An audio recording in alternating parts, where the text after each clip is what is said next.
I don't know if I did this, I don't know, the way everyone does it or the proper way, but I did what they call the 3, 4, 5 method. So I measured from here, 3 feet. That's what that paint mark is. This way, 4 feet. Which paint got a little wild right there, but it's his first mark. And then you want to get 5 feet from that paint mark to that paint mark. And that kind of squares that corner up. So I had to bring that side up like 2.5 feet, which I figured it was close, 2.5, 3 feet, because the way the curve makes the curve up there. But that'll leave me, it's almost 6 feet right now from this string to the back of where I got cut out. The blocks are a foot wide, so they're actually 5 feet, maybe a little over 5 feet back here for clean. And then, like I said, once the wall's up, it'll be up to about the height of there, which I think is 4 rows. We'll fill this completely full of clean and then run the geogrid up and then kind of back into the hill, dump dirt on that part, build more wall, and fill this with clean. And you kind of do the clean and dirt at the same time to fill it in. I know it looks like it's way over dug now, but the wider and more clean rock you can have behind this wall, you know, the better it'll drain. It just keeps that pressure off the bottom row, because what happens is people don't put a lot of clean rock in here, they got more dirt, so then the rainwater comes down the hill, filters in behind that wall, and there's actually enough force and pressure in that water, it'll actually blow or push the wall out, where you kind of got like a big reservoir back here. You got 5 feet of clean rock, 6 feet high. That water is going to take the path of least resistance, so it'll just kind of run out and run out the sides of this wall, because I'll run clean rock all the way down and kind of daylight it out. I've also got a 4-inch pipe that I'll put in behind here and daylight it out at both ends as well. I'm going to do 8 inches of base in the footing, and then we're going to bury, I think when we start out it'll have like the bottom block buried almost 4 inches. By the time we bring in 4 inches of base rock on here, I'll have the entire block buried. Digging, my benchmark over here was this corner. I'm digging 12 inches down, so there'll be 8 inches of rock and then 4 inches of block, and then it'll just stair step. It's actually 3.5 inches what is it, higher over here, so by the time we get to that corner, we'll have buried 7 inches of the block instead of 4, because we're kind of running uphill, if that makes any sense. So that will be plenty to have the blocks buried, and then like I said, we'll have the geogrid, all the clean rock.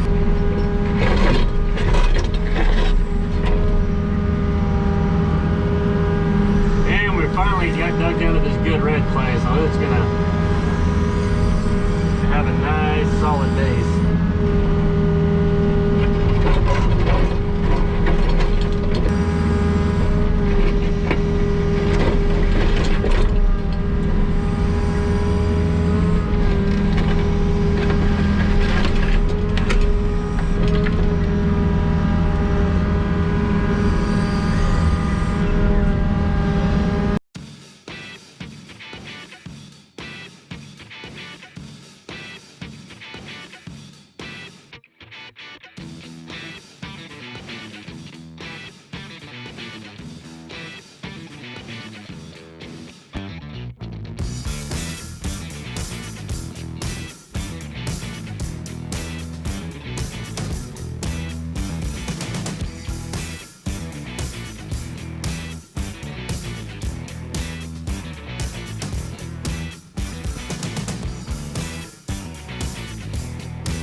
This is where I left off last night. That sun's a little brat, but got the footing. I got one, I think one more lift will get us to the height we need, so but I got it in here and got it plate compacted. When I left last night, this concrete stake I use with my benchmark, so when I take my laser down, I left the stand there, but that way I can just set the laser on there and get it level and back to the height I want. So get the machines warmed up. My helper is supposed to be on the way, so hopefully here in 10 or 15 minutes help will be here. We'll put this last lift of screening or base rock in here, get it plate compacted, set my strings back up, and hopefully start laying some block. All right, it's our first time in the new excavator.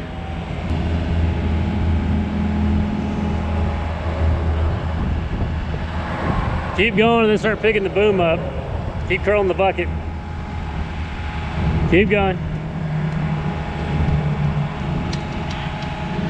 That works, and we'll swing it around and dump it. I thought I'd just break her in straight from the get-go and get to work. Yeah, now run your tracks back. Just use your heels. Nice.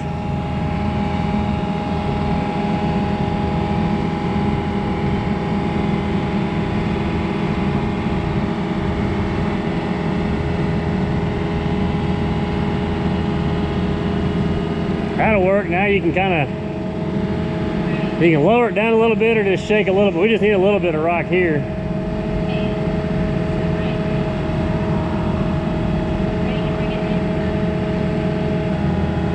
If you can do the stick, you can do your right hand in and then curl it back and kind of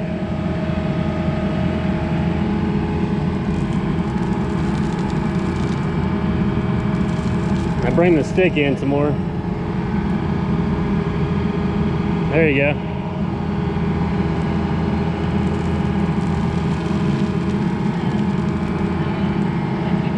No, I can rig it out. Is that all of it? Yeah, you may be able to. We're gonna work this way for. I got the. That's fine. I can just dump it there. Just swing around and get some more. You should be able to reach the pile, or because now we'll do the same thing. We're going to dump another one a little bit here. Just keep working our way down. If you want to go out, both of them go away from you, and when you want to bring them in, you pull them back in. Yeah, you're basically going out with both of them. So yeah, you'll reach out with the boom and then push out with the stick. And now you can do the stick out and then curl a little bit more.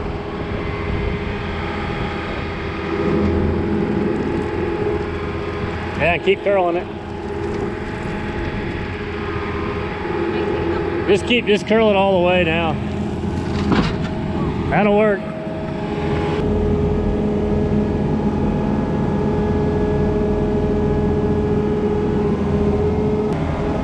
The same spot, or do I need to?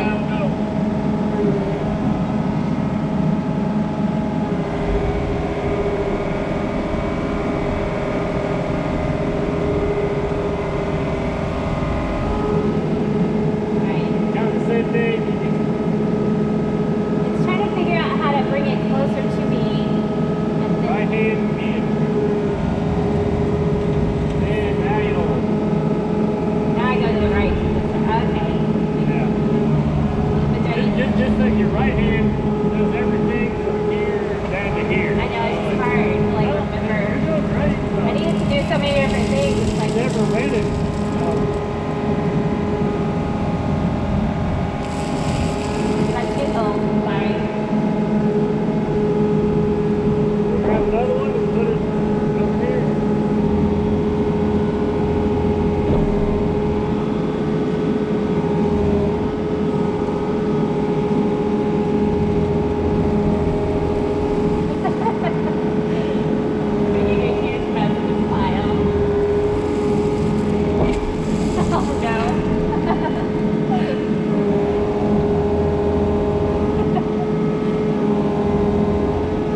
I just about crapped. Come on, you won't tip. I about crapped myself.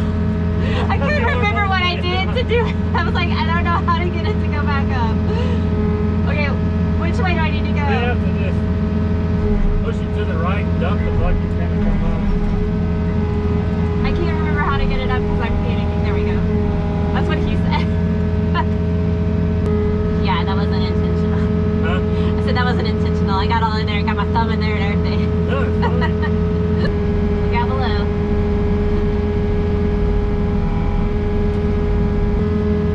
Now start pulling the levers in and your right hand to the left.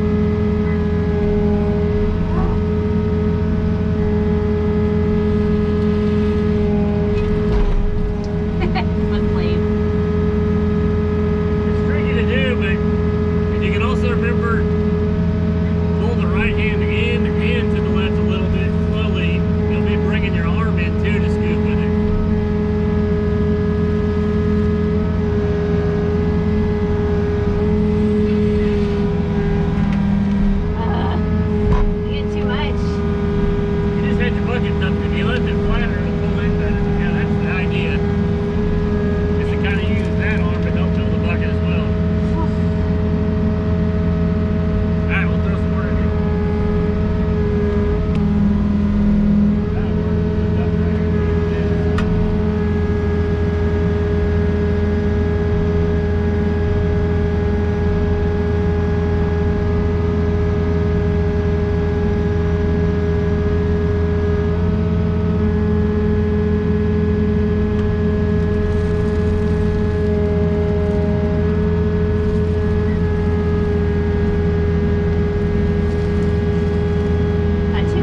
Finally got the footing in here and up to the grade that I need. And now I'm getting ready to pull my measurements off the side of the house to do this run of the wall. Because they're going to start, it's about in line or maybe just right of that, a pedestal there, and it'll run up here.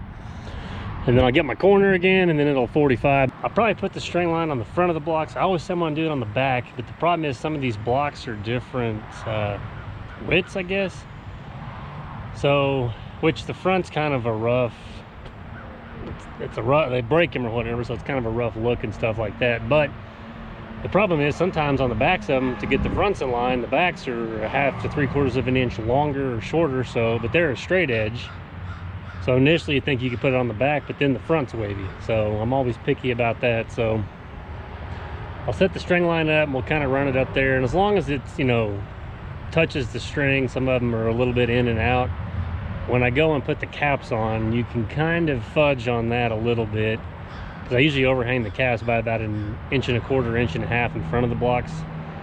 So I can get my line perfectly straight with that. And with the texture on the front, you really never notice that. So I'll start down here because it's my lowest row or lowest course, which I'm going to maybe do 1 block or so back from that pedestal, and then I'm just going to kind of dress that up with dirt. But we'll run it up here, and then you basically just run it into the rock here until the whole block disappears below the ground, and then you do your step up. So we'll run that row, and then you'll go back and set the second row, which will initially become the first row on this footing. And I know a lot of you probably already know that. I'm just kind of trying to go over all the steps in case anybody new that's not built retaining walls is watching. So that's the only reason why I'm going over some of that. It's getting dark, so I'm gonna get the machines parked for this evening, and we will be back tomorrow to start laying blocks.